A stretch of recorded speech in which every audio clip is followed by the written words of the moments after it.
Durna nek omong nyata apa anane mergo iki pendhita ning pendhita wong ning kuwi dudu sak barakamu. Kowe ming batur, Durna kuwi piyayi, kowe aja pisan-pisan wani wangsulan. Piyayi iki nek ning kraton. Nang kene padha-padha menungsane. Bagong aja ngayal, kowe sing meneng. Silent.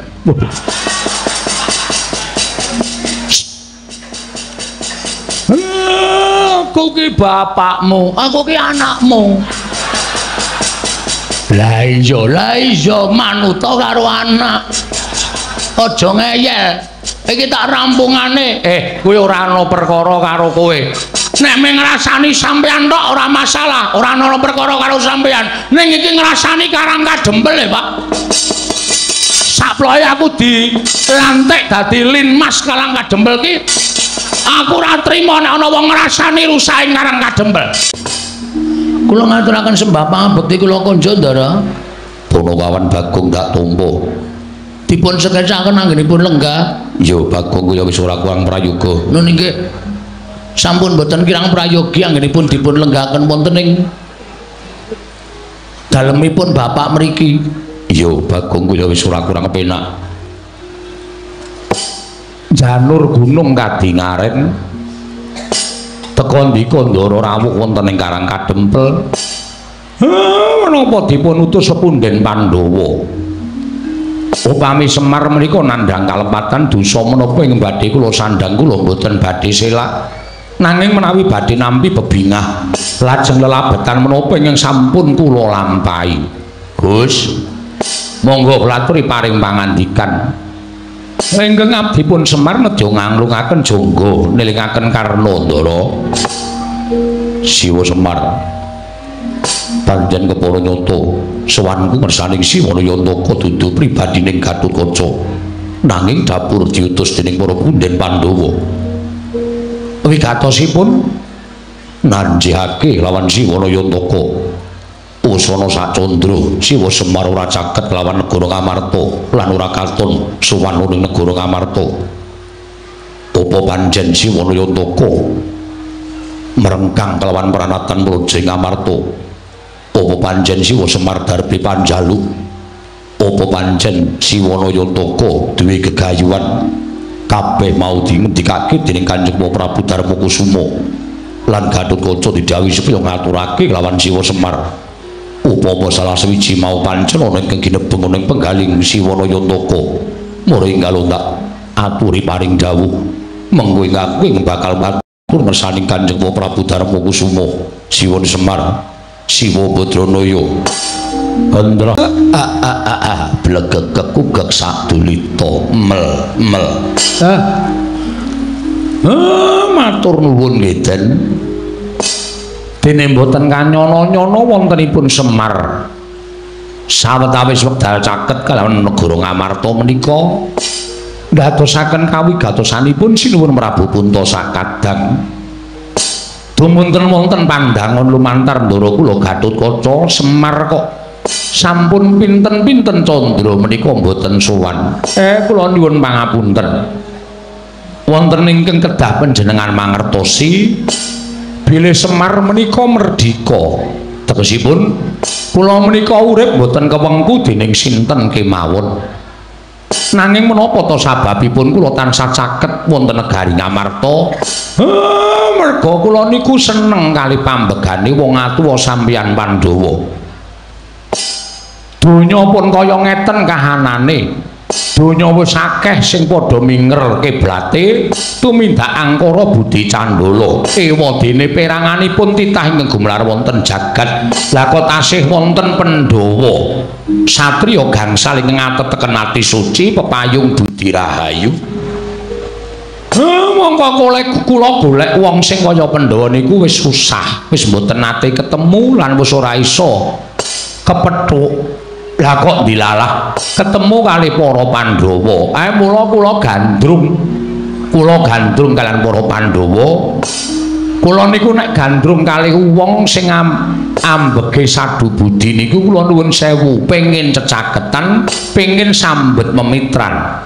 Ning ora kok terus Semar niku terus nyorohake awak ngabdi wonten negari Ngamarta menika mboten lho Den, nuwun sewu. Sampun ngantos klintu ing penampi ndara-ndara kula Pandhawa. Mila menawi wonten pandangun Semar kok wis pirang-pirang sasi ora sowan menika, kula nuwun sewu, kula menika dereng dipun rengkuh dados abdi lan kula dereng nyorohaken awak kula minangka dados abdinipun para Pandhawa. Semar tasih minangka dados kami tuwaning Karang Kadempel. Mboten wonten sanesipun. Mengkono Siwa Semar nggih. Terus panjenengan paring dawuh Semar apa duwe panjaluk mboten? Sithik mawon kula mboten darbi panjaluk napa-napa. Kula cedhak kalih Pandhawa niku persasat kaya wis entuk kanugrahaning para Jawata. Kula cedhak kaliyan para Pandhawa nika persasat kaya entuk kanugrahaning Gusti Kang Maha Tunggal. Dene kula dicaketke kalih wong-wong sing ngateteken ati suci pepayung budi rahayu kados Pandhawa. Mila nek panjenengan paring dawuh apa Semar darbi panjaluk mboten Ndara. Luwih-luwih kok gegayuhan. Sing ajeng kula gayo niku napa? Kula niku wong sekeng, wong ora duwe. Kula niki ming kawula, kula niki ming abdi. Upama duwe gegayuhan nek nganti keprungu tangga teparo mengko ndak disebut cecak muntal cagak, cebol gayuh wulan muta ngitung lintang tangeh kelakone cepak wurunge. Pun urip kula sak madya mawon. Upama diparingi bebungah saka sing kuwasa nggih kula tampa kanthi ngucap syukur ngersaning Gusti. Dene ora sing jeneng titah menika dipun wenangaken budidaya. Ya sak kamat-kamat pripun carane pambudidayaning Semar ya tetep kula ajeng budidaya. Ning nek kula kon duwe gegayuhan niku tesih adoh saking pangunek-uneking Semar Ndara. Mengkono Siwa Semar nggih. Mula sampeyan boten sah ewet pekewet napa sing didhawuhke ingkang awa ing Ngamarta sampun panjenengan ndikakaken kaliyan ingkang abdipun Semar. Upama mangke panjenengan kundur teng negara Ngamarta niku mangendikake mawon napa anane sing kula wangsuli enten mriki supados ndara-ndara kula Pandhawa ugi samire prisa. Mboten lajeng gadhahi panyakra bahwa bilih Semar sampun sumita wonten negari Ngamarta menika dereng Ndara. Siwa Semar iya nggih. Niku mawon sing isa kula aturke kalih sampeyan. Wondene saklajengipun kula nyadong dawuh timbalanipun Ndara Gatotkaca. Monggo dawuh Kanjeng Prabu Darmakusuma. Yen to Siwa Semar saguh lan neduga ndak boyong dina iki. Bareng sak lakune Gatotkaca bakal tak sowanake marang negara Ngamarta. Iku munggo ingkang dadi kebenganing rasaku Siwanayantaka. Mangke riyen Den. Niki katone kok mboten ming sampeyan. Sing duwe karep kaya ngoten niku mboten kok sampeyan. Mergi kula wis entuk sasmita saka ngersaning Gusti. Nek sing duwe panjangka kaya ngoten niku mboten ming sampeyan, nanging akeh sing kepengin cedhak karo Semar, sing kepengin caket karo Semar. Ning kula kudu prayitna ngati-ati. Sebab nek mboten nganti nganggo kaprayitna sing titis, kleru nggo kula milih mangke malah kriwikan dadi grojogan geguyon dadi tangisan Ndara. Bakul kapuk munggah ning pendopo. Iki kok ana kethek putih. Mongko capet-capet aku kelingan. Aku mbiyen tau tate duwe sumitra wujuding kethek putih. Ning apa bener kowe wong wis pirang-pirang abad kepungkur nggonku srawung karo munyuk sing wulune sarwa putih memplak. Apa bener kowe sumitraku mbiyen? Nyun pangapunten Kyai. Kenging menapa paduka supe dhateng kula. Aku ki takon wangsulana dhisik. Apa kowe bener tau tate srawung karo aku? Mataun-taun srawungipun kaliyan Kyai Semar. Nek ngono apa kowe iki anoman? Mboten lepat kula ing abdipun anoman Kyai. Lah dalah. Lah kowe iki kok dinayi umur dawa. Inggih pangestunipun mekaten. selama iki ket sore wis apik lho Pak konjur wong tuwa iki kleru iki entuk wae sak suwene iki kowe urip nendi kula tasih wonten ing tlatah Gindi kula tasih nderekaken Sinuwun Prabu Rama Wijaya kowe Sinuwun Rama ya isih sugeng pangestunipun tasih Kyai Anoman pirang puluh taun ora ketemu karo aku dangu sanget mboten pinanggih Ki Lurah ugi nak manggih kawidadan slamet wis kaya ngene iki ora owah-owah kawit biyen tekan saiki ora ana bedane nala gareng Anoman ki lho wah Anoman wis slamet man pangestunipun Kelurahan Ulu Garing wilujeng bekti kula kunjuk Ki Lurah. Waduh kaya awet urip kowe. Inggih. Untumu ya isih komplit. Nggih pangestunipun tasih. Awakmu ya isih sentosa kaya ngono. Inggih Ki Lurah. Karo sapa? Piyambakan kemawon. Ora nggawa kanca-kanca munyuk, paguyuban munyuk. Mboten Ki Lurah. Sampun sami pejah sedaya. Wah, wis do mati kabeh? Sampun. Kangkun kula kalian Paman Sugriwa. Waduh. Pirang-pirang ewu munyuk sepunake iki do mati. Nggih, mestripun sampun sami pejah. Wah, ya wis ya. Nderek bila sungkawa wae ya Man ya. Nggih. Matur sembah sewun tanpa pepindhan. Slamet Man. Ki Lurah Petro menika. Wilujeng Ki Lurah bekti kula kunjuk. Ya tak tampa pangestuku tampan ana. Nuli sangat anggen kula ndadosaken jimat. Wah, maklong barang karo kowe isih urip. Tak kira wis mingkari jeneng. Pangestunipun kula tasih pinaringan yuswa panjang Ki Lurah Petro. Syukur. Prayogakno ya, Man. Iya, sampun boten kirang prayogi. Slamet, Nyok. Nyok, wonten dawuh. Slamet wae. Pangestunipun wilujeng. Mbok sing sopan, Kung. Arep munyuk ning iki senopati. Iki satriya ora nyanyuk. Satriya ning wujude apa takono? Ha wujude munyuk. Munyuk ya dundang nyuk ya rasa selak. Wong iki apa anane? Dundang nyuk ora gelem rasa dadi munyuk. Gugat karo sing kuwasa. Mboten Ki Lurah kula terima. Nah, ngono dadi kowe iki nglakoni uripmu ki apa anane tak undang nyuk ya. Kowe manut tak undang nyet ya ora masalah. Inggih. Ha iya. Slamet pangestunipun Lurah Bagong wilujeng bekti kula kunjuk tak tampa ta ora nggo kanca rombongan mboten namung piyambak mawon Lurah Bagong wis do mati ya sampun munyuk sing raine wedhus wae Kapimindo ayo mati pejah munyuk sing raine boyo Kapisarobo menika ugi pejah munyuk sing buntute dawa banget cacing kanil menika ugi sampun boten wonten. Waduh. Sareane nanti aku arep ngirim. Sedaya mboten pejah tanpa tilas. Wah, wis cilaka tenan. Mengkari kowe. Inggih, mekaten Ki Lurah. Ayo wis kek toto-toto mati. Lho. Kondur toto-toto mati ora. Kula nika tasih panjang umuripun. Heeh. Sugriwa isih tasih. Wah, jan kae gleleng dhewe kae ketuane munyuk. Inggih. Ha wis gek matur karo bapak wigatene apa? Anoman ana apa? Lah kok dadi kowe sowan mongko tanpa taliwara. Ki Lurah. Wale-wale menapa? Sowan kula menika mboten saking pikajengan kula piyambak, namung dapur dipun utus dening kepunden kula Sang Prabu Sri Rama Wijaya. Dene wigatosipun sapengker panjenengan nilar negaring Pancawati penggalipun Sinuwun Prabu Rama Wijaya katingal mboten gadhahi karkat katingal pepes bayu kang tapis pasuryanipun pendak-pendak tansah katingarengu sareng kula wantunaken munjuaken sanipun Sang Nata Prabu Rama Wijaya menapa ta sababipun dening gadhahi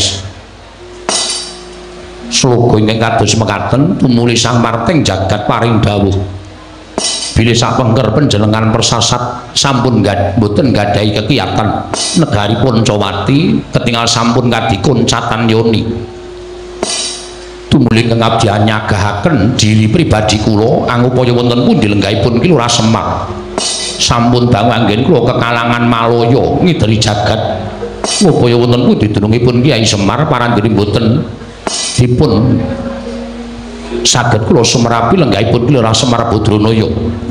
Nanging sareng kathah-kathah anggen kula nyuwun priksa dhateng sangya para kawula. Tumunten wonten kathahing para kawula ingkang sami nyebataken bilih Lurah Semar lenggah wonten ing Karang Kadempel. Lurah Semar kula triwelas dhateng Ratu Gusti kula Sang Prabu Rama Wijaya.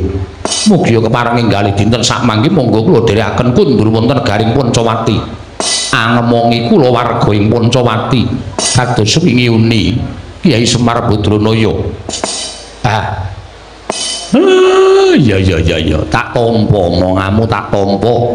Ning kok sik aku durung bisa menehi wangsulan kelawan kowe. Merga rasaku isih giduh, pikirku isih bingung, isih kodeng. Merga kahanan iki lah kok dadi kaya ngene, akeh-akeh sing padha kepengin ngayunake kelawan Semar Badranaya. Ya, Anoman, ning kowe bali ora bakal bali nglenthung tegese tanpa atur saka aku mekaten iki Lurah. Mengko bakal ana aturku ingkang bakal kunjuk Sri Rama Wijaya supaya lega penggalihe. Aja nganti kowe mengko dinukanan dening Sang Nata ing Pancawati Senggana. Oh Semar, slamet tekaku ning Sambikala Praptaku. Dipun sekecaken anggenipun lenggah Penemban. Wis ora kurang prayoga Praptaku ning Karang Kadempel kene. Penemban kula ngaturaken bekti kula kunjuk. Oh, nara garing tak tampa, pangestu tampanana. Lho nggih, sangat anggen kawula ndadosaken jimat. Penemban kula ngaturaken bekti. Petruk kantong bolong tak tampa pangestu tampanana. Lho nggih, sangat anggen kawula ndadosaken jimat. Penemban kula ngaturaken bekti kula kunjuk. Oh, Bagong tak tampa. Pangestu ning Begawan Durna tampanana ya Bagong. Lho nggih, sangat anggen kawula ndadosaken jimat paripe. Dipun sekecakaken Penemban. Wis ora kurang prayoga nggonku prapta ning Karang Kadempel. Penemban. Enten menapa? Sengkan-sengkan datan pepoyan rawuhipun wonten ing Karang Kadempel. Iki ngene ya Semar cekak aos Bloko Suta. Ora usah dadak kalang-kalang rembuku, sing wigati tak jujuk wae. Supaya kowe enggak ngerti apa to sababe dene Begawan Durna kedarang-darang prapta ning Karang Kadempel dina samengko iki. Nggih. Niku langkung prayogi. Sawanku to Praptaku ning Karang Kadempel iki sayekti dudu saka pribadiku dhewe. Nanging pancen aku diutus dening anak Prabu Duryudana. Yen anak Prabu Duryudana kuwi nampa sasmitaning Jawata. Ngastina lan para Kurawa bisa andhayeng bawana. Satemah negara Ngastina saka kondhang Kalukengrat yen to kudu tinunggon dening Semar Badranaya. Mula tumuli anak Prabu Duryudana utus kan Begawan Durna sowan ning Karang Kadempel. Ingkang wigati dina iki kowe tak tanting ya Semar. Kowe tak tanting maragake kowe wangsulan karo aku. Uripmu kepengin ajeg kaya ngene iki apa mukti? Nggih. Lah pripun to? Nek kula urip kepengin ajeg kaya ngeten iki pripun? Nek kepengin mukti pripun? Nek kowe kepengin ajeg kaya ngene iki uripmu sekeng ora duwe mlarat apa-apa sarwarkasa, ya wis ngono kuwi wae uripmu rasa do wae. Ning yen kowe kepengin sugih, kowe kepengin duwe dadakan dina iki ayo, kowe melu aku tak boyong menyang negara Ngastina. Kowe tak boyong menyang negara Ngastina, kowe ngomong marang para Sata Kurawa, kowe manggon ning negara Ngastina sak lawase uripmu. Kowe ora usah nyambut gawe, kowe ora usah ketayalan menyang sawah, menyang Tegal. Kabeh apa sing tak butuhake bakal dicawisake dening anak Prabu Duryudana. Aja kok wujuding tangan, nadyan sandang sarta prabeya kabeh bakal diwujudi dening anak Prabu Duryudana lan diparingi dening anak Prabu Ngastina. Lho apa ora kepenak? Iki salah sawijining cara nggo ngowahi karo uripmu lho Semar. Nggo ngowahi karo uripmu. Ing atase kowe kuwi sawijining titah mongko kondhang Kalukengrat. Persasat jagat iki iso nyebut pusaka ingkang bisa kandha, jimat ingkang bisa ngucap ki mung Semar Badranaya. Ning bareng padha tekan Karang Kadempel kabeh padha mlengos. Kabeh padha ngrasani karo kowe. Ing atase Semar ki wong kondhang Kalukengrat. Lah kok omahe kaya ngene iki? Ya bener kowe duwe pendopo. Ning kok separo gendeng, separo plastik. Apa wangun kaya ngono kuwi? Nek kira-kira ora kuat gendengi, omong karo Begawan Durna, mengko tak kirim Semar. Ning ora kaya ngene iki ora ngisini-sini. Ngono. Omahmu kaya mengene iki dimbrukke, gawe sing luwih apik. Anak Prabu Duryudana saguh nyukupi, saguh menehi karo kowe apa wae sing tak butuhake mesti bakal kasempatan. Kowe nganggo nyamping saka emas ginepeng. Ayo. Dienggo carikan, emas kok dienggo carikan. Apa ana? Sesuk bakal ming kowe sing nganggo, ming kowe sing nganggo. Kowe suweng ya ora ming lombok nganti bosok kaya ngono kuwi. Nganggo suweng sing gedene sak kurungan jago, men kewer-kewer kupinge. Kuwi ya iso kelakon. Kowe njaluk bayar pira sedina yen kowe gelem ngomong Prasata Kurawa, bakale kowe kelakon. Mula dina iki ora usah dadak tok petung-petung. Ayo mangkat ana ing negara Ngastina, kowe ngomong marang Prasata Kurawa. Wis ngono wae Semar, sing dadi aturku marang kowe. Tak tampa ya monggo, ora ya tegese kowe wong sing ora gelem urip kepenak, wong sing ora gelem urip sing luwih saka sabarakanmu utawa kawula kiwa tekan karang kadempel kene.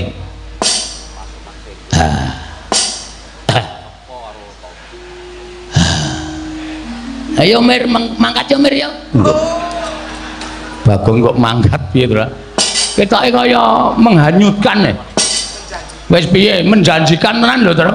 Tanpa neng sawah, tanpa neng Tegal dibayar. Wis duwe derajat, duwe pangkat. Ya mangkat yo. Kosek. Aja kesusu. Iki perlu dipetung ora kok banjur terus grusah-grusu kuwi ora apik kedadeane. Harta tak pikir apa meneh. Wong kowe iki ya urip rekoso tenan ning kene. Melu Kurawa malah merdeka wis. Kowe nang omah meng kari ungkang-ungkang tenguk lenggan dengkul apa to? Ora ngerti kata-katane. Sila tumpang kendangan dengkul. Apa muni? Ya muni wae. Plak-plek. Aku nek plak-plek iki ora kendangan dengkul. Kendangan apa? Sila tumpang kendangan dengkul. Ngkari kepenak ora usah mikir wis yo menyang yo. Kosek togong ora kesusu. Bapak iki arep kaya ngene iki sarwa petungan. Nek aku gelem mongko aku momong marang wong kang ambek angkara Budi Candala. Kuwi mengko aku bakal kelepetan dosa. Mergo sak apik-apike wong kuwi nek campur wong dosa bakal kelepetan dosa. Sak ala-alaning wong ki yen campur wong apik mesti ketularan becike. Kuwi tumrap aku ngono. Lah nek aku ngomong Kurawa iki mengko apa ora aku kebak dosa. Oh ngene Semar. Kowe engko yen wis tekan negara Ngastina, engko para Sata Kurawa wis padha sarujuk bakal insaf. Bakal padha eling. Ora bakal padha tumindakan karo Budi Candala. Waton kowe gelem tekan negara Ngastina. Wis padha janji karo aku. Kurawa satus sacahe klebu anak Prabu Duryudana. Mengko yen pancen wis kelakon Semar gelem ngomong marang para Sata Kurawa, bakal padha eling Purwadasena ora nerusake ngene tumindakan karo Budi Candala. Ngono kuwi ature marang Begawan Durna. Mbah iya, tenan apa ora? Kuwi mengko iso dibuktekke yen wis tekan negara Ngastina. Mula Kang Saka kuwi Semar, ora usah dadak tida-tida rasamu. Ayo saiki ngene. Mengkari kowe gelem apa ora? Neng jaba wis tak cawisake titian. Ya kuwi kereta kencana. Nggo mboyong kowe coba pikiran. Ing atase kowe iki ping drajating batur ning Panakawan kok dipethuk nganggo kereta kencana iki nek ora kanugrahan ora to Semar. Ayo. Munggah nang kereta kencana ditarik kuda 8 direk para wadyabala. Ning kono kowe bakal disebut-sebut sawijining wong kang bakal dadi pengayomaning para Sata Kurawa. Kowe manut karo aku ya Semar. Iki aku teko iki minangka dadi utusaning dewa ing bakal ngowahi uripmu, ngowahi kahananmu sing saka kahanan sing kaya ngene iki dadi kahanan sing becik, dadi kahanan sing apik. Mulai ya budal dina iki ora usah dadak tida-tida. Ning wanter sabaning anak Prabu Duryudana, Bapak Penemban Durna, menawi Semar dipun iming-imingi utawi Semar badhe dipun paringi brana picis derajat pangkat tuen kelengganing kenginggil ewadene Semar mboten kenggo kula sumanggaken dhateng Jengandika Bapak Durna Purba Wasesa kula borongaken dhateng Jengandika Bapak ing Saka Lima. Tegese aku wis wenang murba kalawan kowe. Yen kowe ora gelem tak gawa marang negara Ngastina, Semar, apa kelakon? Aku nggunakake cara-cara sing kasar. Apa kelakon? Aku kudu nggunakake cara sing nalisir saka anggrek-anggrek kautaman. Yen perlu karang kadempel kene kita bumi angus supaya kowe gelem pindah ana negara Ngastina, Semar Batranaya.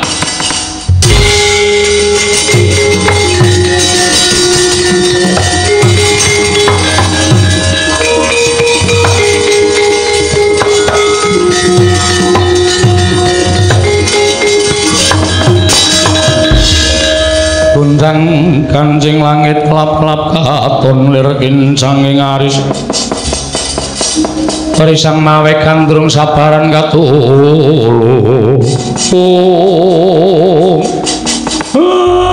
Bagong kowe arep ngopo kowe mau rak wis mathuk melu Begawan Durna kowe aja nesu kowe melu Durna kono nek Semar ora arep tekan ngendi-endi Pak perkara iki bareng Durna ngendika utawa omong nek Semar ora gelem digawa nyang negara Ngastina Karangka Dempel arep di bumi angus iki wis dudu perkaramu dhewe Pak ning iki ngembet keselametaning kawula sak Karangka Dempel kawula sak Karangka Dempel bakal katut cilaka nek bapak ora budal ning negara Ngastina monggo Durna nek omong ora tau ming sembrono Durna nek omong nyata apa anane merga iki pendhita ning pendhita wong ning kuwi dudu sak barakamu kowe ming batur Durna kuwi piyayi kowe aja pisan-pisan wani wangsulan piyayi iki nek ning kraton nang kene padha-padha menungsane Bagong aja ngayal kowe sing meneng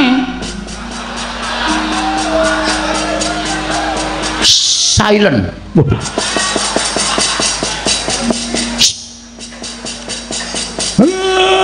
aku ki bapakmu aku ki anakmu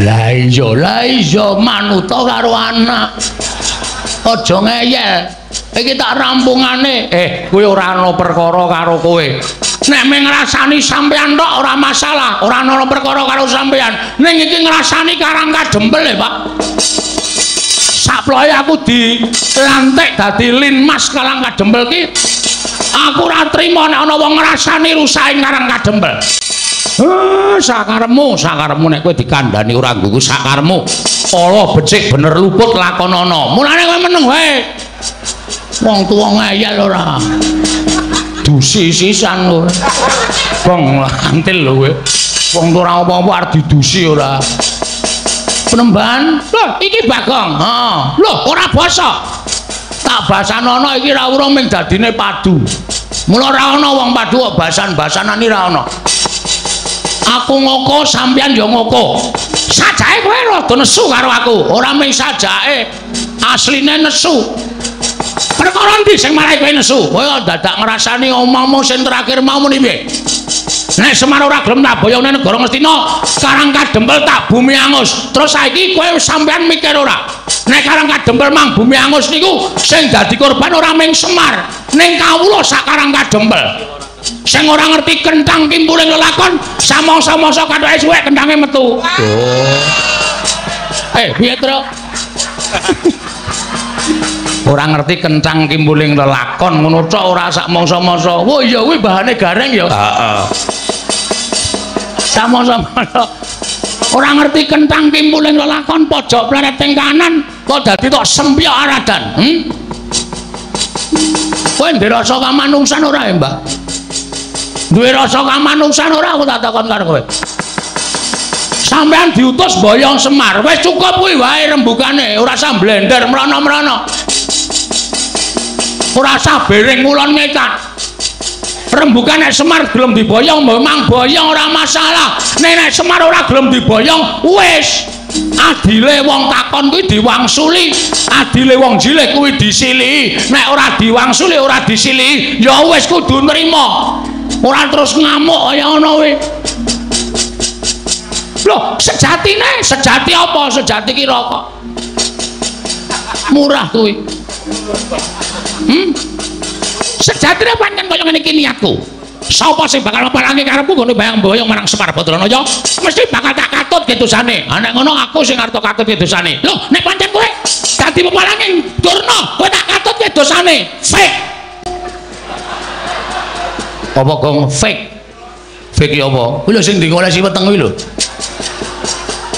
fake iki maksude wis tok berarti ki masalahe ora karo Semar saiki dipindah masalahe karo Bagong mergo sampeyan ngendikake sapa sing ngeparangi karepe Durna tetep dadi mungsuhe Begawan Durna aku sing dadi pepalang lho apa kowe wani karo aku lho aku tak takon kapan aku rawani karo kowe aku tak takon wis kapan wiwit Bagong cenger lahir saka So ngerti ya, Pak? Mbuh. Bagong asli sapa, Pak? Mbuh, aku ora caturan. Wiwit Bagong lahir cenger saka wetenge Simbok. Simbok sapa? Mbuh. Bagong karo sapa ora wedi, watone gegarane siji. Bener, wis kuwi tok. Nek aku bener, aja kok menungso. Dewa mudhun wae Bagong ora gigrik. Gong, lambene sing apik, Gong. Kok nyebut dewa barang iki lho. Wah, ya. Waduh. Mudar kowe. Ngono nek Bathara Narada apa Bathara Guru tekan kene piye? Ya ora dewa wis. Kok mulak-malik to kowe? Heeh. Aku ya ngedeg-degi wong ki menggo sumbare kok senengane medan-medeni terus. Dewa mudhun aku ora wedi dadi sampean rasa gleleng. Apa rumangsamu sampean nggo soto Kurawa pirang-pirang dianggep Bagong wedi karo sampean. Loh, nek ngono kowe wani karo Bagandana, sing wedeni awamu. Ayo, nek pancen kowe wani karo Bagandana, endi papane wong neter kate kayan.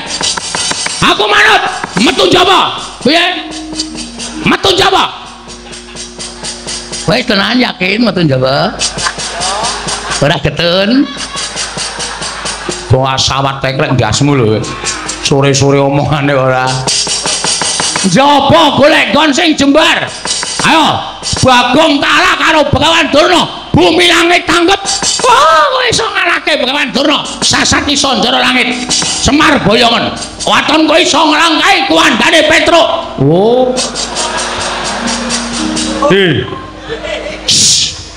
Ngapae? Aku ora melu. Meng disilih batange terus cengelmu kowe. Nyilih kok batang ora. Meng sedhela gah. Nek arep sumbar ku awake dhewe. Wonten iso nglangkai batange Bagong Boyo Semar Badraya. Oh, lakon mati sing apa kowe?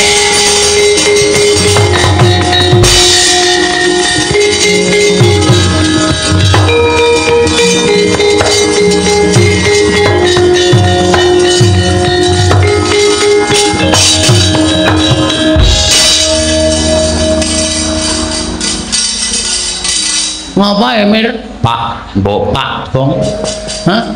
Mbok Pak iki bapakmu. Wong bapake tak undang semere senenge ra Jawa-Jawa. Ngapa Emir? Bae jane ndek utek ora to? Kowe lha gedene semene kok ora ndek utek. Apa anggapmu semene iki isine susu ya ora mungkin, Pak. Wis awang re. Kowe iki ngerti ora? Durna kae nggawa Kurawa. Ngerti. Aku ngerti kok tok tantang. Aja kendel ae. Aku ki catur kendel kok. Aku wis ngerti nek Durna wani langap-langap. Le omongan ki mesti nggawa Kurawa. Ora nggawa Kurawa ora mungkin Durna wani kaya ngono. Lah nek Kurawa ngroyok karang kadempel. Lho, tandingi. Sing arep nandingi. Oh iya, Tru. Emoh. Tru, emoh. Biasane wae perang lho, Tru. Ora, wis ora arep perang aku kesel. Gareng kae. Hah? Gareng. Gareng yo awake ora petha kok kon perang. Matane kira. Sikile becik, tangane cekot. Aku nek cara Semar nang ndek anak gareng tak tekak wingi-wingi. Nisen-nisenke, bentuke seramutu.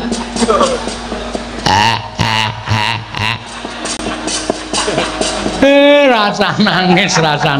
Aku arep bali wae, Pak. Aja, lehmu nyambut gawe rung rampung kok arep bali. Sopo sing arep nandingi? Waduh. Sopo ya, Pak? Lah, rak tenan to. Genti takon to. Jamak lumahe wong dalan takon genti takon, Pak. Man, wonten dawuh. Sini, Man. Iki. Wonten dawuh iki lho, Rak. Kowe karo aku kan kanca. Inggih. Kowe kelingan jaman tak tutke ngetutke kowe nyabrang sekara ndengan goleki Dewi Wara Sembadra kae. Lho. Sapa to? Sinta. Heeh. Sinta kemutan. Ketemu karo buta cangkeme amba banget. Halo. Dikira kala togok. Uduh. Wil katak sini. Kelingan ta kowe? Kemutan. Sapa sing ngandani kowe nek kowe ning jero wetenge buta? Sapa? Petruk. Wo. Kudu aku apa mbiyen? Didi. Terus zaman kowe arep diserbu prajurit ngaleng kok, sapa sing ngandani? Ki Lurah Nolo Garing. Aku ngandani apa ya mbiyen, Mas? Panjenengan mboten ngandani napa-napa, minggandul ngalor ngidul mangan melu mangan. Apa-apa kon bayari. Kowe keluwianku nang kono kowe. Nek ora ana aku, apa isih? Apa mesti ora bakal suda sangumu, ya ta? Nggih. Man, wonten dawuh. Aku ki anake Semar. Semar ki bapakku. Semar arep dibebeda karo Begawan Durna. Arep diboyong sarana peksa. Aku tak takon karo kowe. Kowe isih tresna karo bapak ora? Tasih. Kula kaliyan Lurah Semar menika tresna sanget. Nek Semar lara, kula tentu ngraosaken sakit. Nek Semar mati, kula kecalan. Nek ana sing arep mateni Semar, kula mboten trima. Hei, Kurawa arep boyong Semar. Arep mateni Semar, arep mateni kawula Karang Kadempel. Piye kowe kira-kira wani ra musuh Kurawa? Rung tepung to? Dereng. Engko tak kenalke sik. Bar kuwi terus dijotosi. Oh iya, ngestaken dawuh. Sago, saga. Wes, ada jalan keluar. Ya. Tenang wae. Wis Pak, tentrem. Tentreme ngopo? Sing arep mungsuh Kurawa Anoman. Senggana mbok ya wis mboten napa-napa iki lho, mboten napa-napa. Kula menika menawi kedah males kesaenanipun Lurah Semar, menika nyawa kula aturaken dereng saged sak traju lan sak bobot. Bila menawi wonten tiyang ingkang badhe damel geger Karang Kadempel, kula ingkang sagah mbetengi. Ora sah ben Bagong wae nggo pengajaran. Wis ana sing sago kok ora sah. Pak pendem tenan wae. Senani meneh aku. Wah, anggere loro ora tak suntikke kowe yakin nengke wae nganti batang gong. Karo wong tuwa kok kaya ngono wae. Mengkel ya. Wis ana jalan keluar kok ora sah. Semar iki tak sumbang. Matur nuwun ora sah. Terus engko ora urung ngundang aku gong golekno silian. Nah. Mumet aku ki. Iya. Wes kendramu mangan. Nyuwun dipalilahipun Semar Kakang Semar Badranaya. Aku minangka wakiling Semar Badranaya.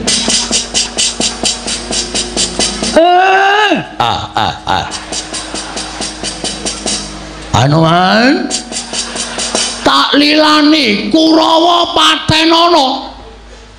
Menika kados pundi Ki Lurah? Muni awe meneh. Wis ta meneng ta? Nek kowe engko omong wae dadi wong apik ora gelem nampa kabecikane wong liya. Iki aku sing ngrekoso gelut.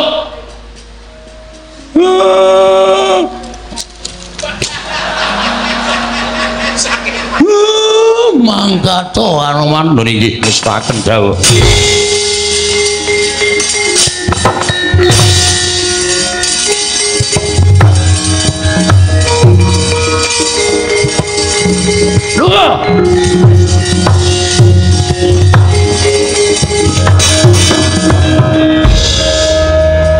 Mbok mbiyen lahir dipateni wae, Pak.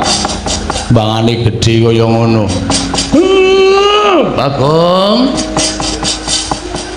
Bapakne kon dadi Bagong, dhek dadi Semar. Kene, Pak, kene tengok kene, Pak. Ora. Ngono e mbrebes mili. Kene lenggah kene.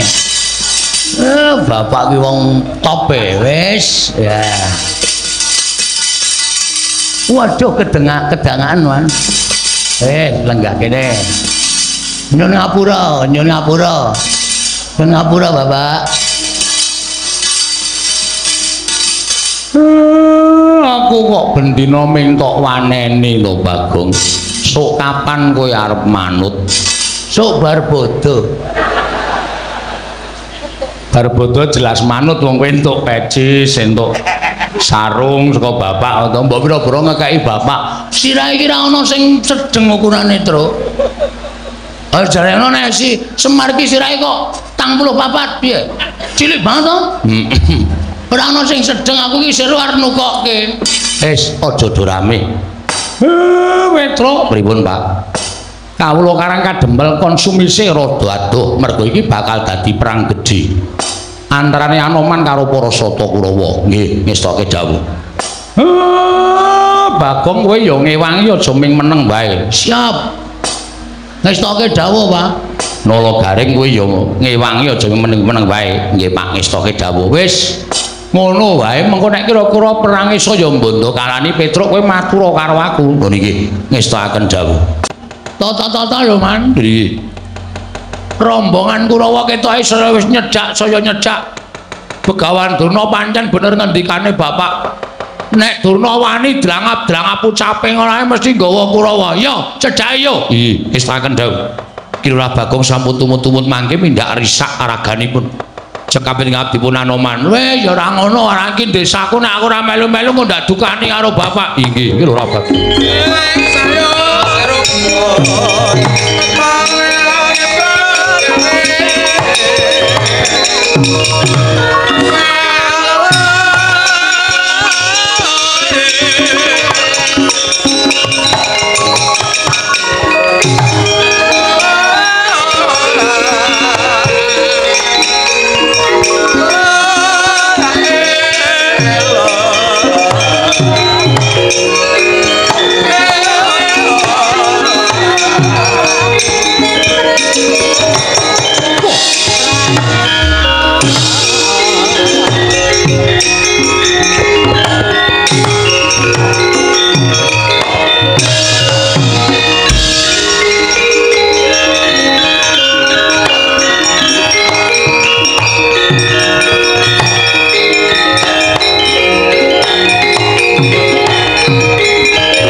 Lamun katututan lamun mangsa prawira tiktaya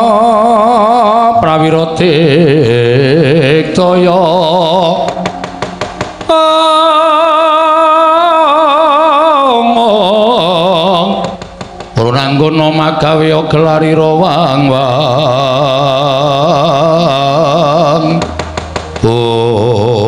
Wah sajae pancen wis pentas meguru anyar. Bagong wani napaki kridaning para Sata Kurawa. Ndara Kartomarma, ya dasar Purnyata. Ayo bapakmu nutuk boyong ning Ngastina apa ora? Nek ora entuk aja kelakon dosa. Bumi angus Karang Kadempel. Mangke riyen, Mas. Nek sampean ajeng boyong bapak niku rembuge perkara Durna karo bapak wau kula wis menggaris bawahi. Kula ora arep melu-melu. Ning gandeng Durna ngucap nek arep gawe bumi angus Karang Kadempel niki masalah sing tak anggap dadi tok sumbering perkara. Lho, tok sumbering perkara piye? Tok sumbering perkara dadi gegeran kaya ngeten iki. Mula aja nganti gawe gegeran kowe mundur. Mundur piye? Bapakno menehno aku.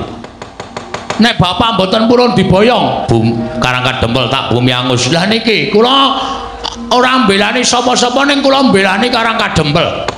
Ora sandadak kanthi pawadan kowe mbelani Karang Kadempel.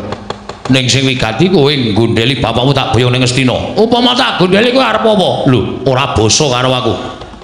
Aku kuwi kadang nata kowe mung batur ora basa.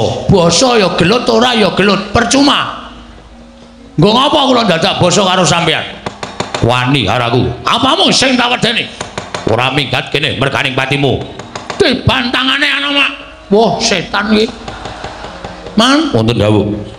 Kowe iki standby nang kono. Nun. Kowe iki standby nang kono. Standby menika menapa? Maksudku kowe siap nang kono, kene iki wis mempenge. Malah nang kene mangani kacang-kacang dipepe. Iya. Rene, iki ngestaken dawuh Lurah. Malah dene arep mbelani. Lho. Gawa munyuk barang. Arep babar ledek munyuk kowe. Aja ngawur. Iki arep munyuk ning satriya. Ngerti ora? Tau maca buku urung kowe? Anoman gembong mangle awan ya iki. Lho. Anoman sing kondang kawenang-wenang. Ah, mulane kowe aja waton iso terus nantang karo Bagong. Ayo saiki nek pancen sampean wani karo Bagong mungsuhmu do aku ning iki. Anoman iki Ming munyuk sing didelke apane? Sing dadi nyatane mo Kartomarma. Wah, edan ora basa karo jangkar karo aku sakarepku. Wis ana anoman harus sapa-sapa ora wedi aku. Ayo, kon maju munyuk kuwi ya. Tugele sirahe tak cangkinge sirahe. Mboten dawuh. Arep dicangking sirahmu. Sinten sing ngajeng nyangking? Iki menika sinten? Kartomarma. Kadange Prabu Duryudana. Rampunge, Mas. Sendika. Aku tak ngasuh. Iya. Nang gelas kae es teh sapa? Nggih kula. Tak ombe ya? Iya. Munyuk kok tuku es teh iki cara ngendi? Iki apa sing jeneng Anoman? Ya dasar Puranyata. Ora kukut barisanmu aja takon dosa. Lakon aku yang bakal ngrampungi para Sata Kurawa. Maju sangat tebak dadamu kene margane matimu Anoman.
Petruk barang melu perang we nglabuhi desa ya Mas. Ayo. Kula ora mundur. Mungsuhe Petruk kanthong bolong pecah siramu. Mang Cobi. Api. Api. On.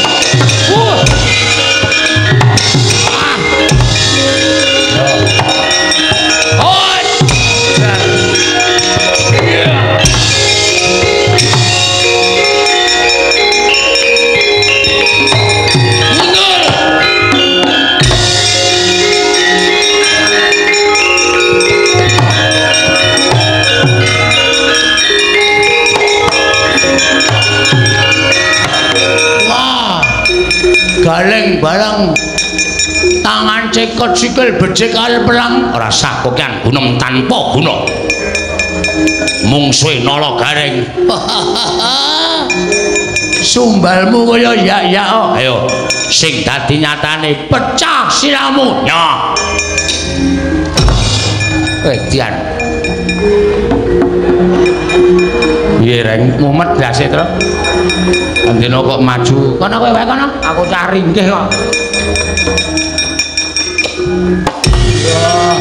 wah dan ganti Petro ganti anane ya mut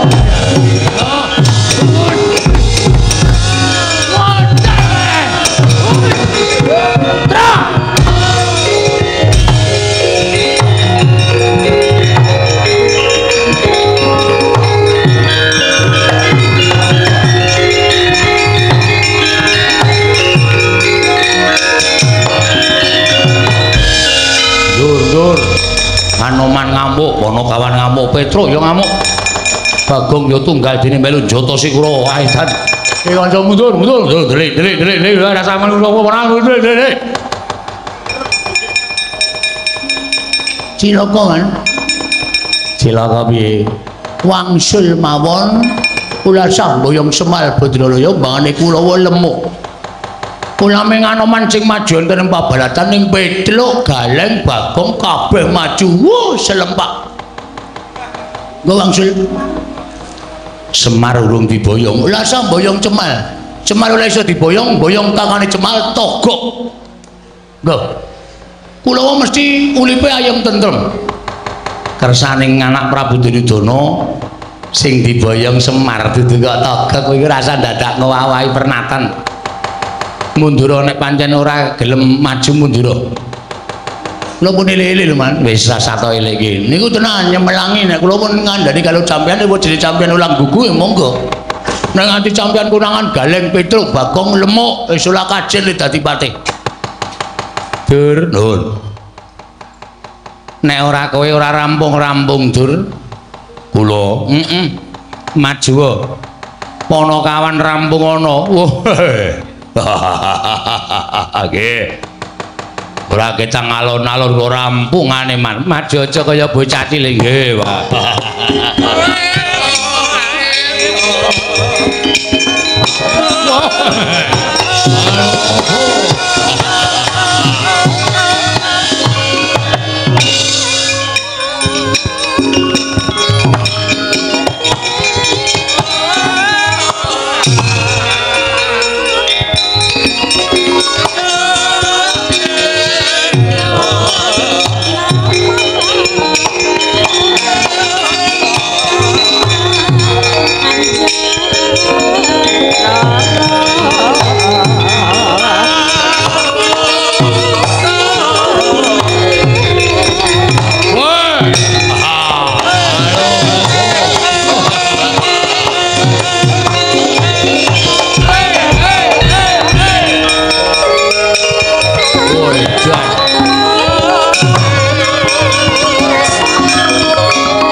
Petruk Ndara Dursasana ya mriki ajeng napa nglabrak wong-wong karang kadempel klebu kowe lebu Gareng lebu Bagong Anoman sing tok ndelke dadi betenge bapakmu acur-cur kuandane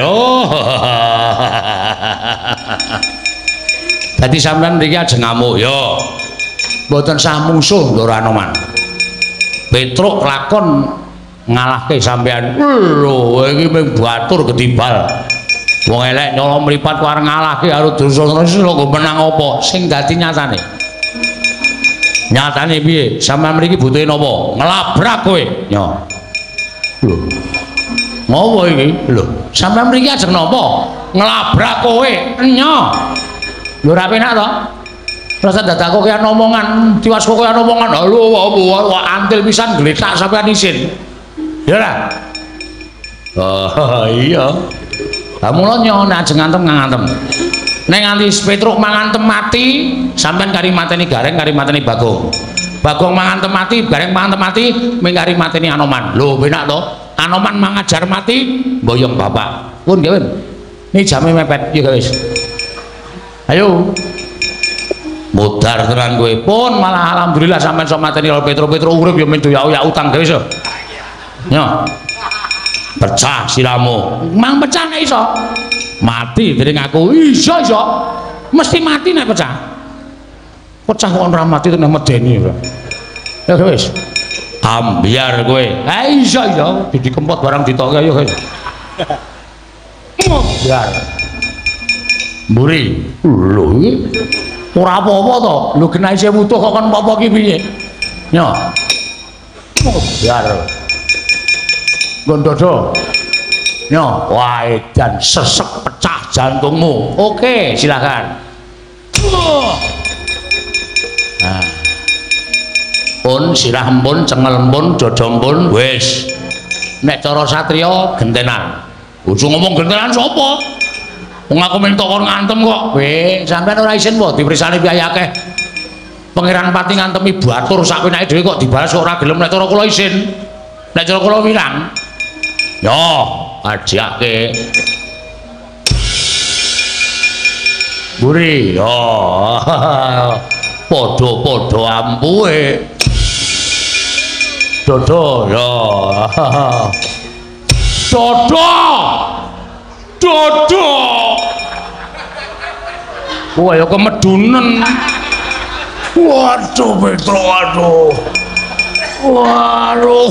Edan.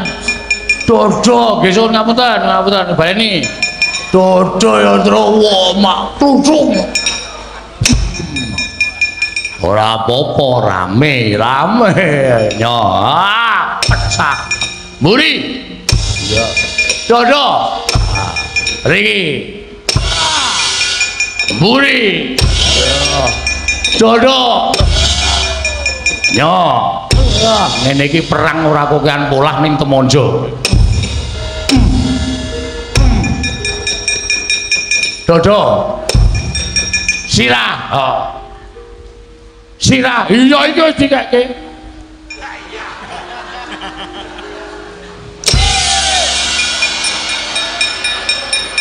Sip. Kok entuk palu semono gedene, Gong? Palu nggo nutuki aspal tak sile. Men modar. Mate ora. Ambo ya ambo kaya wek tutuk nganggo palu sing nggo ngremuk aspal. Modar. Dir. Turu kok neng dalan iki lho. Tangi aja kaya bocah cilik. Aduh man, mumet banget man. Mumet piye Petro setan. Ditoke sirah kula ora diantem-antem bul nyeluk Bagong kok palu gede banget. Lah. Man vertigo kula. Piye? Vertigo. Napa-napa kuwale pripun niki lah tak gawa Kakang Premban Durna pripun Kakang.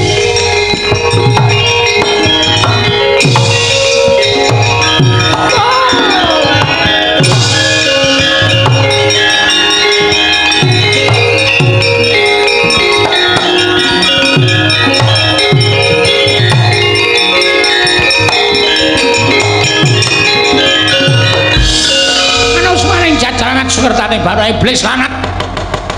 Petro kantong bolong kala gareng Bagong Anoman merusak barisan Kurawa. Bubar mawon ora iso dikukup. Apa kira-kira kowe kuat nadai Kyai Jundamane ketiban pusaka? Saka 5 ora padha gladran dadi kondo jetutang Begawan Durna.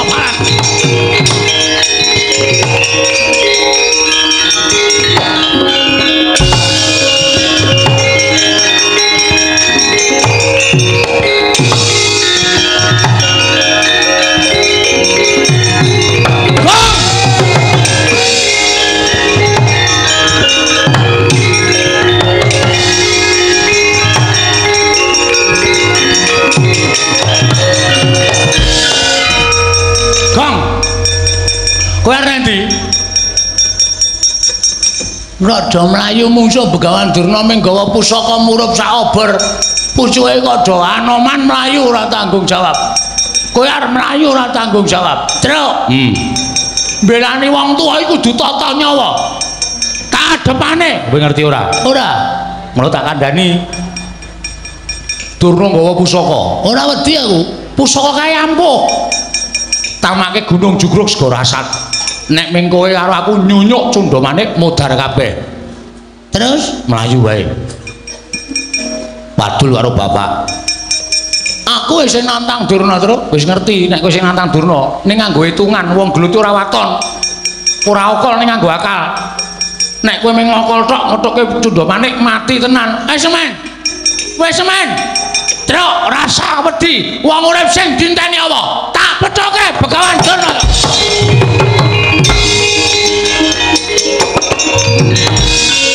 Asemi ra nututi to kowe? Ayo ora wong kandhane ngeyel kok. Karepku ki ya. Kene anirione iki. Aku nekat melayu terus kowe begong. Ngoyak aku tok candhet meneh gong. Aja kaya ngono. Aku tresno karo kowe. Dramatike nang kene iki terus. Adegane nang kene iki.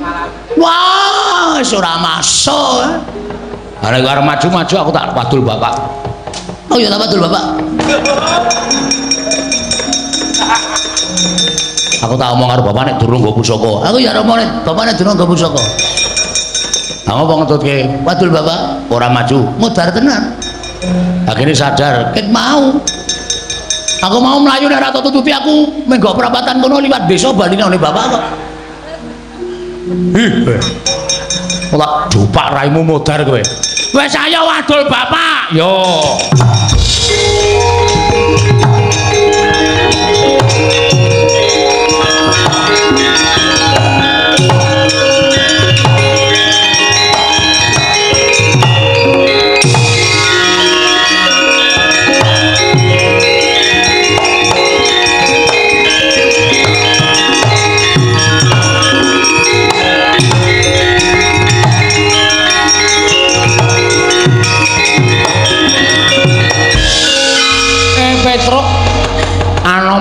Melayu ngopo kowe ya melayu Bagong ya melayu.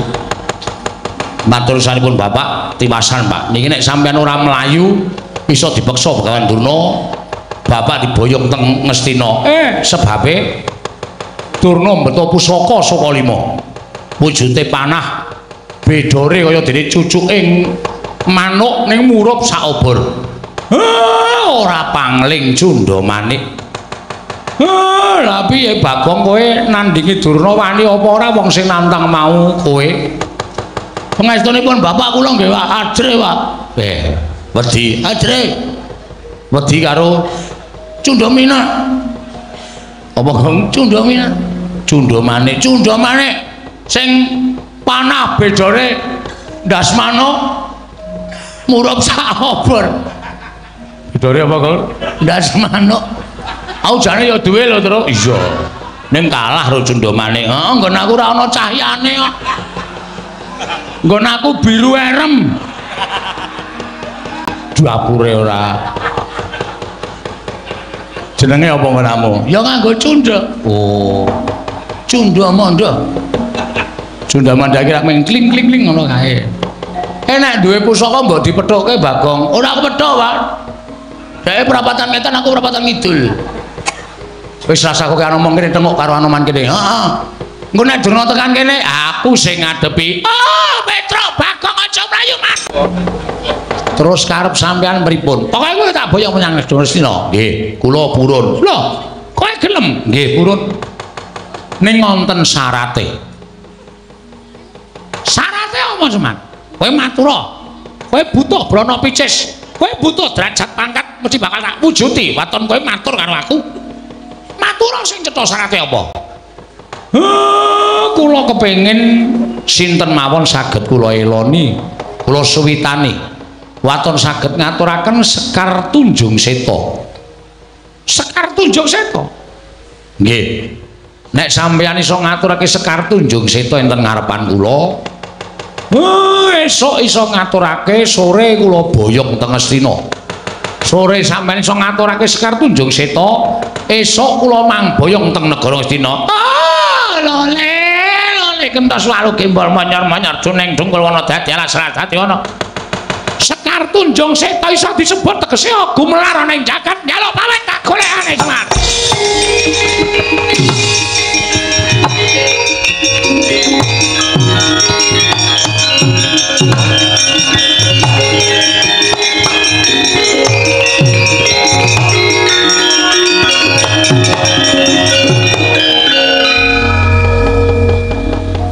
Anoman wonten timbalan Kyai.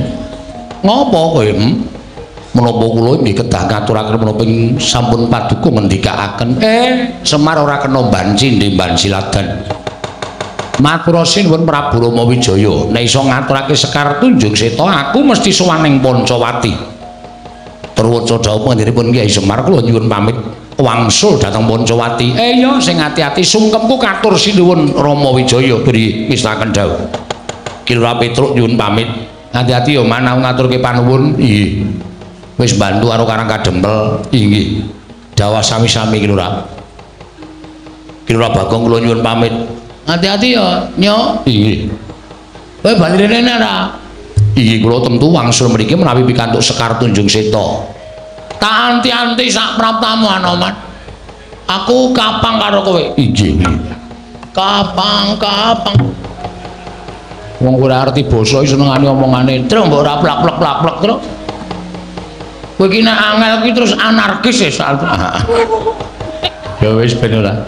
Wis ndang bali ana. Iki ngestaken dawuh ya Anoman sing ati-ati ya aja kaya bocah cilik iki ngestaken dawuh. Sampeyan kula jak jagongan enten wingking wau kula wis matur kalih sampeyan. Kula sagu dipun boyong dhateng negari Ngamarta. Ning waton ndara-ndara kula Pandhawa saged ngaturake Sekar Tunjung Seta. Mengkono Siwa Semar nggih. Nah yen to para punden Pandhawa ora percaya marang ature Gatotkaca, sampeyan sowan teng Ngamarta kula kanteni anak kula telu Nalagaring Petruk Bagong. Supaya dipercaya dening para pepunden Pandhawa napa sing mangaturake kan pepunden sampeyan. Aku njaluk pamit Siwa Semar. Ngatos-atos Petruk, nuwun. Melu ndaramu Gatotkaca nggih. Bagong, nun. Melu ndaramu Gatotkaca. Siap. Garing nendi? Reng, apa? Dijak ndara Gatotkaca. Ngapa? Golek gemak goreng. Oh, tenane. Ora ya kowe iki dapusi Bagong senenge ra jamak-jamak. Ndereke ning Ngamarta. Ayo siap monggo. Gus kula dherekaken monggo kondur teng negari Ngamarta. Iya, Nalagaring Petruk Bagong Semar aku nyuwun pamit. Ngatos-atos nggih, Den. Kula antu-antu rawuhipun pepunden Pandhawa. Ira wang-wang. Nun sewu sinuwun. Ngantos kejut raos sing manahipun ing abdipun Anoman.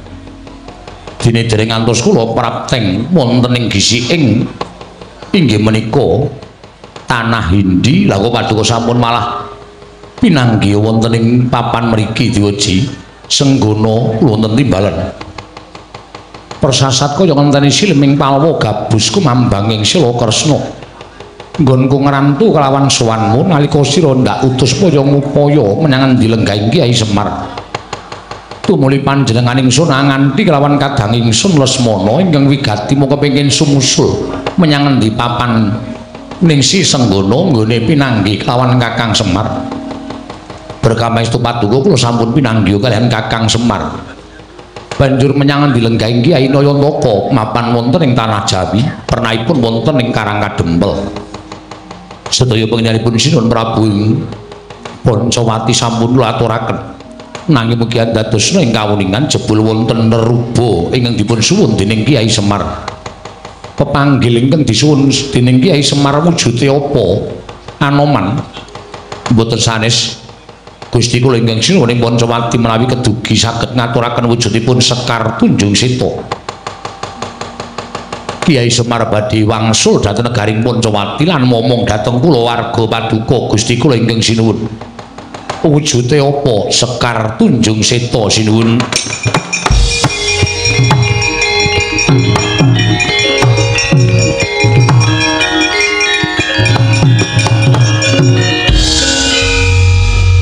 Lesmana wonten timbalan ing Adawu Koko Prabu.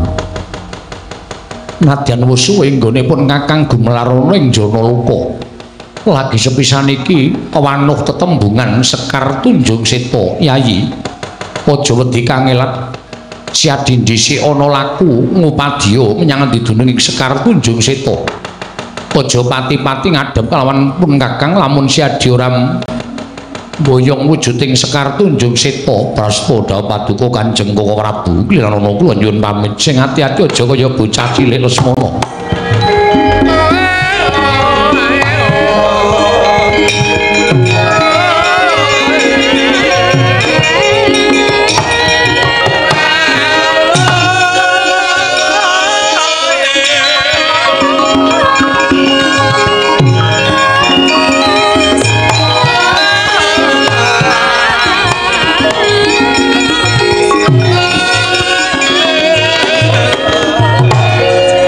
Anoman wonten timbalan bareng kadangku Yai Lesmana wis mungkur ninggal kalawan panjenengan ingsun melang-melang penggalipun Kakang kuwi ninggal jejabang ning tepining Balumbang para Paduka. Ayo padha ditututi lakune Lesmana adoh diceraki-cerak didoi nuwun ngestaken dawuh. Sira Anoman ngambah dirgantara kelawan panjenengan ingsun ngawat-awati lakuning kadangku Yai Lesmana monggo diweji kula dherekaken pringgo dani monggo nyatanipun Gatotkaca sampun kepareng sowan tumuli katimbalana menggah Purwamadya lan wusananipun Koko Prabu lenggah ingkang langkung prayogi lurut diandangu dhateng sowanipun anak kula pun tetuka Yai Prabu kasinggihan mekaten kula Gatotkaca wonten timbalan ing Adawu Kanjeng Prabu. Yen munggo pawartani nggih nggonira ingsun utus suwan marang Karang Kadempel ingkang saperlamboyong kelawan Kakang Semar Badranaya. Mugi dados ing kawuningan kula sampun lampahan sapejagung kalewan Kyai Semar inggih Siwanaya Taka. Lan menapa sampun paduka dawuhaken sampun aturaken dhateng Siwa Semar Badranaya. Namung yen dados ing kawuningan Prabu wanter ngendikipun Siwa Badranaya bilih Siwa Semar sagah momong dhateng para Pandhawa tuwin suwita wonten negari Ngamarta nanging wonten pepanggil reruba ingkang dipun suwun dening Kyai Semar.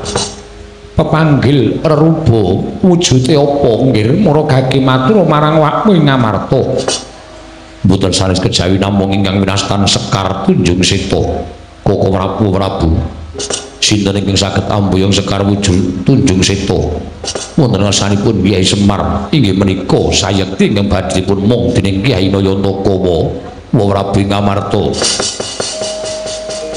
Miyat langen ing kalangguan aklar pandan moncar tinon lir kekonang surem sorot etan padang kasor lan pacaring purnaming gekono dasari mongso katiga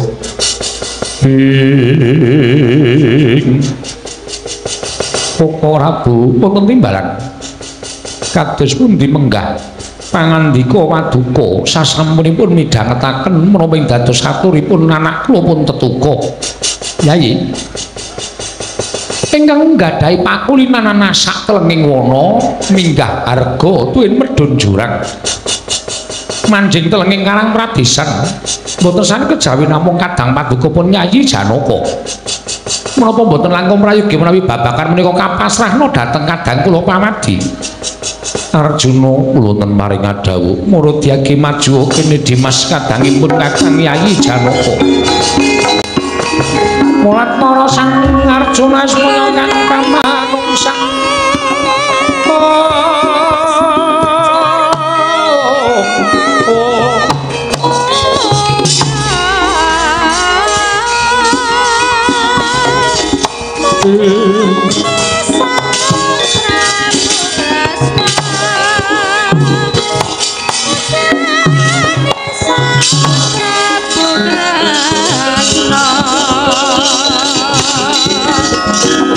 Hallelujah. Arjuna wonten timbal wantarature anak wing pringgondani lamun Kakang Semar keduga diboyong marang Praja Ngamarta nanging kudu nganggo bebono wujuding Sekar Tunjung Seta yayi wonten timbalan Maradyagi budhal saka negara Ngamarta upadinan kang aran Sekar Tunjung Seta aja pati-pati sira bali marang negara Ngamarta lamun ora mboyong wujuding Sekar Tunjung Seta prasta dapat duka Kanjeng Koko Prabu Piranana kula madhal pasilan nyuwun pamit surti ting ati-ati duga-duga digawa Janaka Agung dalem Gus apa pancen kepara nyata yen to wong atuamu ya bapakmu paring dawuh lawan anakku Gatotkaca bapakmu keduga kaboyong marang negara Ngamarta lamun Pandhawa bisa ngaturake wujuding Sekar Tunjung Seta nggih kula krungu dhewe kok Den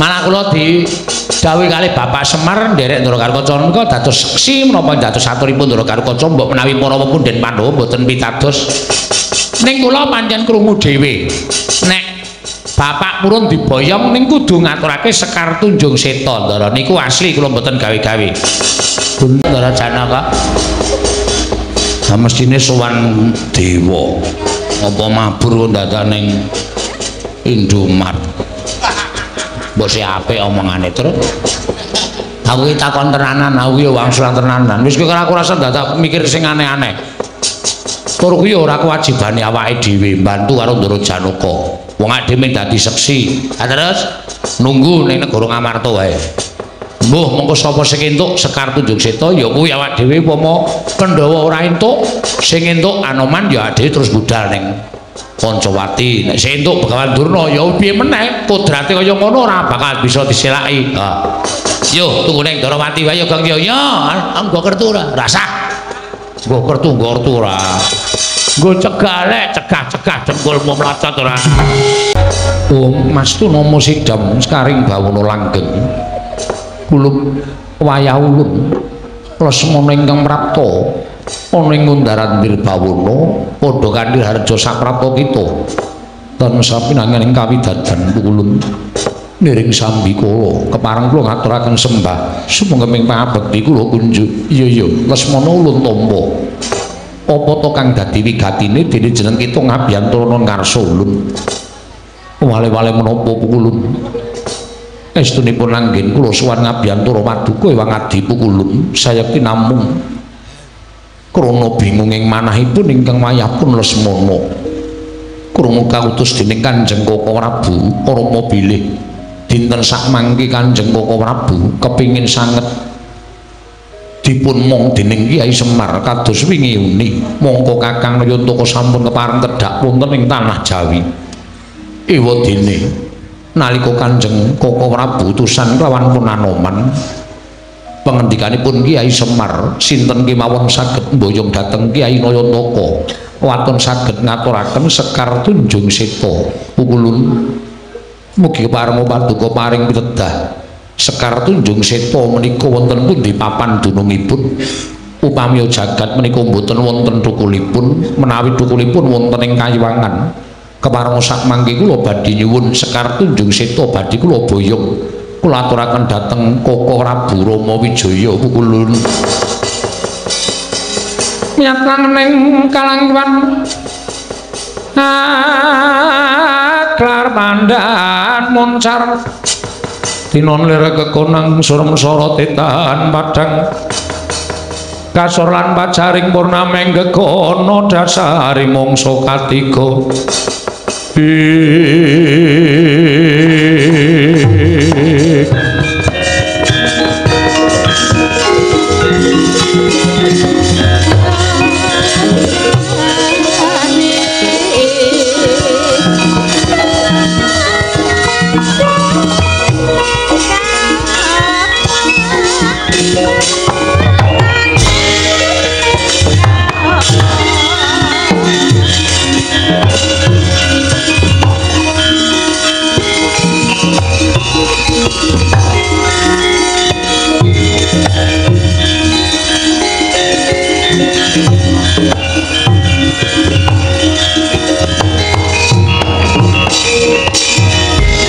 Sundang ganjing langit kelap-lapaton belir kincang ing risang mawe gandrung Arjuna ingkang ngabyan loro kasimbiyan pukulun ana wigati apa nggih sumengko nggon musuhan ana nglawan ngersaning ulun wale-wale menapa pikulun dinuta dening Kanjeng Koko Prabu Darma Kusuma pilan ngulari wonten pundi wujudipun Sekar Tunjung Seta duh pukulun semban kula menawi paduka wuninga kepareng mambabaron ingkang sejati dhateng wayahipun Janaka pukulun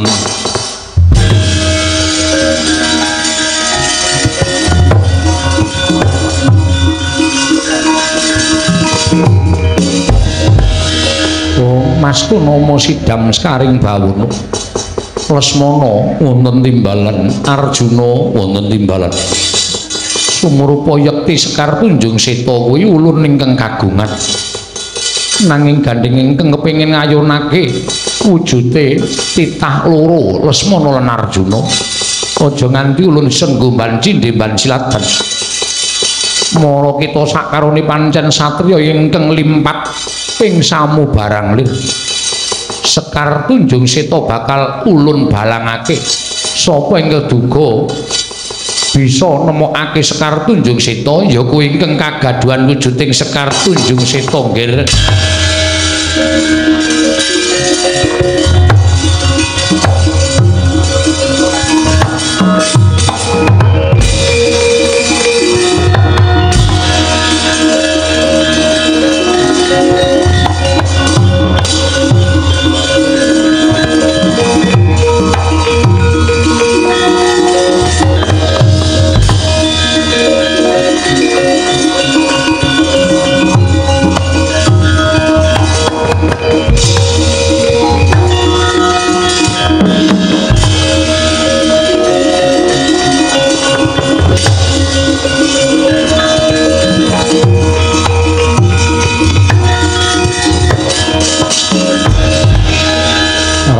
Janaka sing gedhe pangapuramu nadyan kowe luwih enom nanging kurang cukat trampil trengginas nggonmu mlayu Raden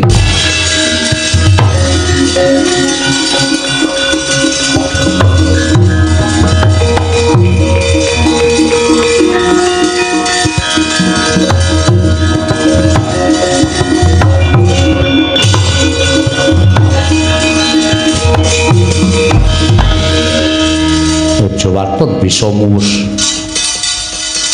Sekar Tunjung Seta ning ngarepe Janaka lan Lesmana kaya apa aku sing tekaning pati ingkang uripku ingkang ngukup Sekar Tunjung Seta pecah diadam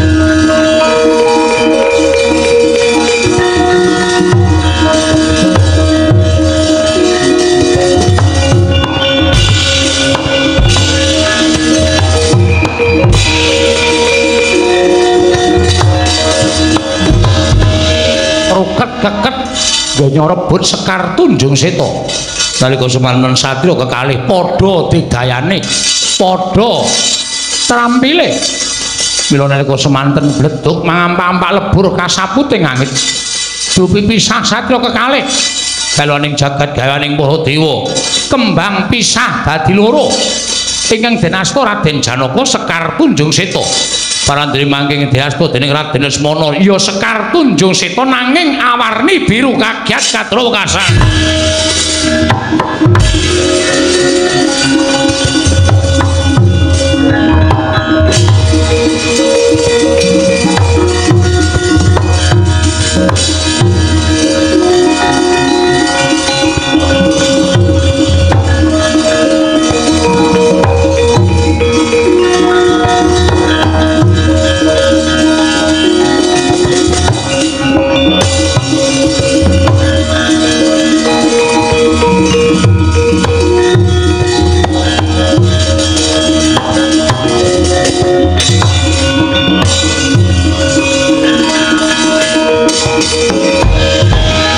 nareka den mrayitna semurire seko balik titione gandayane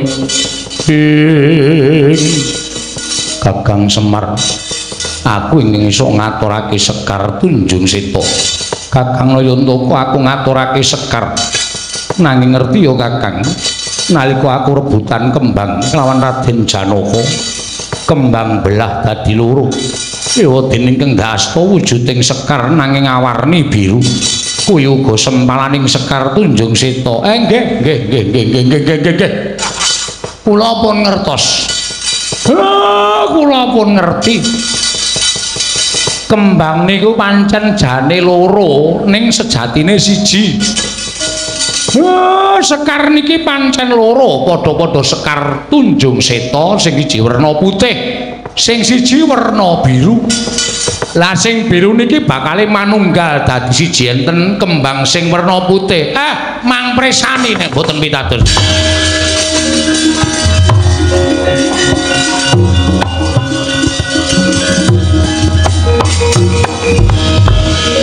ben tunggalake Sekar kalih dadi nyawiji dadi sisi Sekar Tunjung Seta ical wujuding Sekar Tunjung Seta nenggih Sang Dewi Kanastren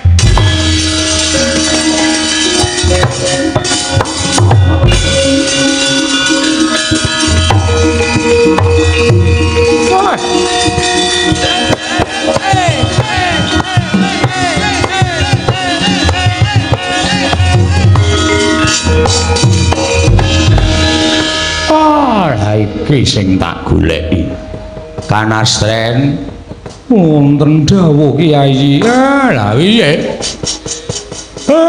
nggonmu tak simpen ana ngersaning Sang Asih Prana wujuding kembang apa usana dawuhe Iwang Pikulun padha wenang Kyai Semar sampun dados dawuhipun Sang Asih Prana bilih Kyai Semar kedah mapan wonten ing tanah Jawi dados pamomonging para kawula sak tanah Jawi suwita wonten negari Ngamarta Kyai ben sampun midhanget piyambak to nggih niki omongane bojo kula Kanastren niku sing ajeng kula ngut dadi kula wis ora isa lunga saka tanah Jawa mriki kula tetep ajeng suwita ngersanipun para Pandhawa ndedheple kamukten wonten negari Ngamarta Lesmana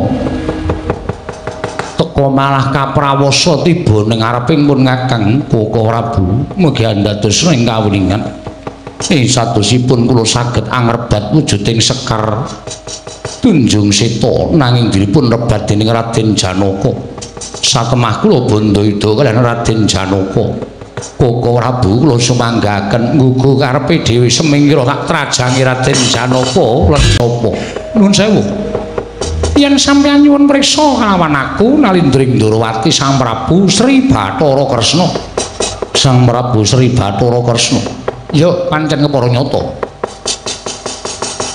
sinuwun Nalindring Pancawati Prabu Rama Wijaya nelonjong botol tindakmu sumengko nggonmu tindak arep menyang endi nedya mbelani kelawan adhiku lanang lho sapa Raden Lesmana ingkang pinulosara dening Raden Janaka aku ora nrimakake Prabu Kresna semingkira aja gawe pepalang Janaka bakal tak kendharat lho kosek Arjuna kuwi ngadangku taruna dadi sapa ingkang bakal ngendhak sira kelawan adhiku Janaka ya mungsuhe Natandrawati gandeng kowe mbelani karo adhimu Lesmana aku ya mbelani kelawan kadangku Yayi Janaka apa sira wani kelawan panjenengan ingsun sing tak wedeni apamu ora minggat ketiban Kyai Goh Wijaya lakon sirna margalayu ketiban senjata cakra baskara ora remuk awakmu aja dundang Natandrawati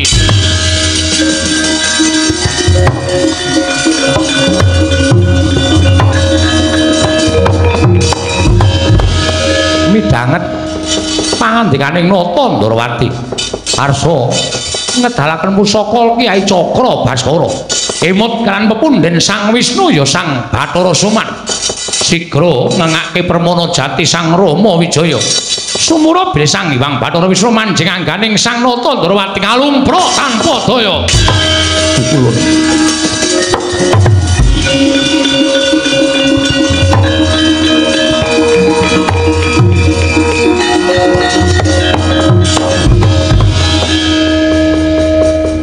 nuwun.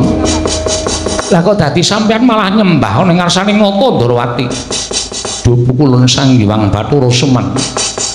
Mboten nginten babar pisan bilih paduka sampun kepareng nilar dhateng jasad kula. Tumunten manjing angganipun Alindring Ndrawati. Ing mekaten nyata sampun pono menapa ing dados sasmita paduka Sang Hyang Bathara Semar. Bilih sampun meh purna kewajibanipun ingkang wayah pun Rama Wijaya teka paduka sampun nilar dhateng jasad kula.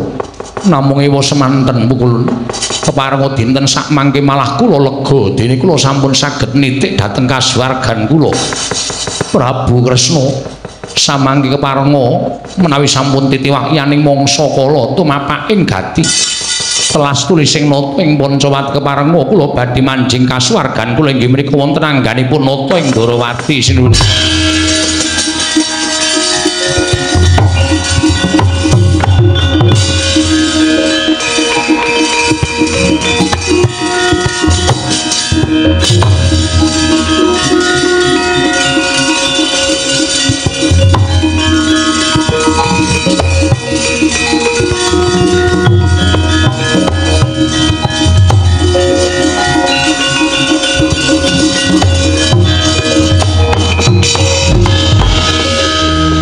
Prabu ing menapa paduka malah katingal nglenthung kundur nganti dhateng ingkang rai Yayi Lesmana.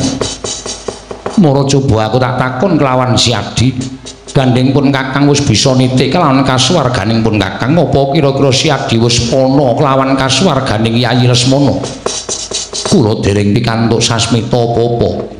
Nalika sira Si Adi ngaturake sekar kelawan Kakang Semar apa ana pangandikaning Kakang Nayantaka? Inggih. Kakang Semar paring dawuh cetha kula midhangetaken. Nadyan sekar menika ketingalipun kalih nangis jatosipun menika sejuga. Ingkang setunggal badhe manjalma dados sajuga wonten sekar Tunjung Seta ingkang ngawarni pethak. Yayi kang mangkono Kakang Semar wong paling sasmita kelawan sira Yayi Lesmana. Yen to Si Adi kelawan Arjuna kuwi ora bakal bisa dipisahake. Sayekti Janaka besok pancen dadi kasuwarganing Yayi Lesmana.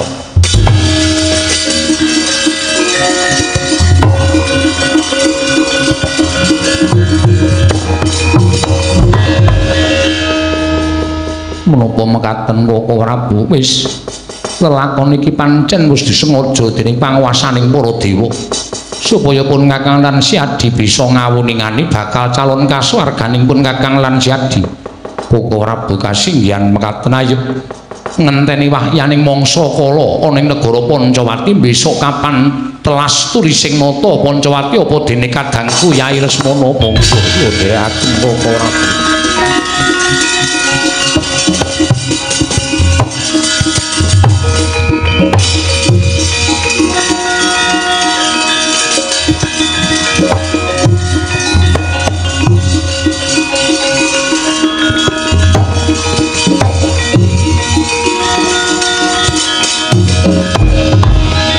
Para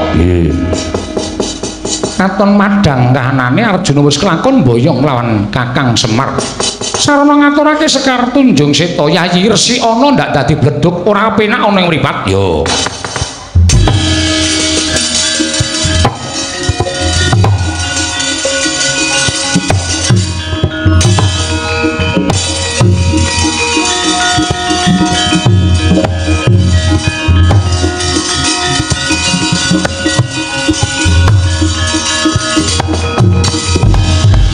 Arsa madangi jagat tumungup-mungup paning sapucaking wukir marebak bangsa mirat keneng soroting surya mega lan gunung-gunung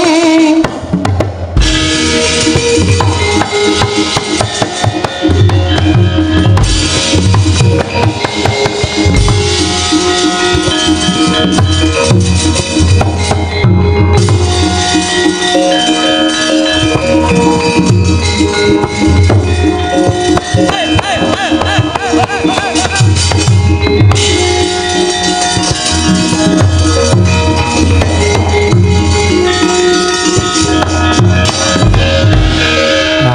Alhamdulillah, Den. Yo. Sampun dumugi paripurna. Semar yo. Mugi-mugi sedaya mangya wilujeng niring sambikala. Kula ugi ngaturaken menawi wonten lepat kula lan kirangipun nang kula nyuwun gunging samudra pangaksami jer kula titah lumrah. Semar yo.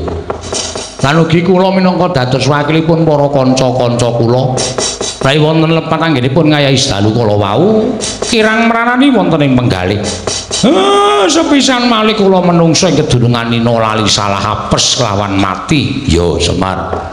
Sura Sudira Jani Kang Rat suwuh brasta tekaling ulah Darmastuti rahayu samya makarya rahayu samya pinanggih. Cekap semanten crita kula dalu punika.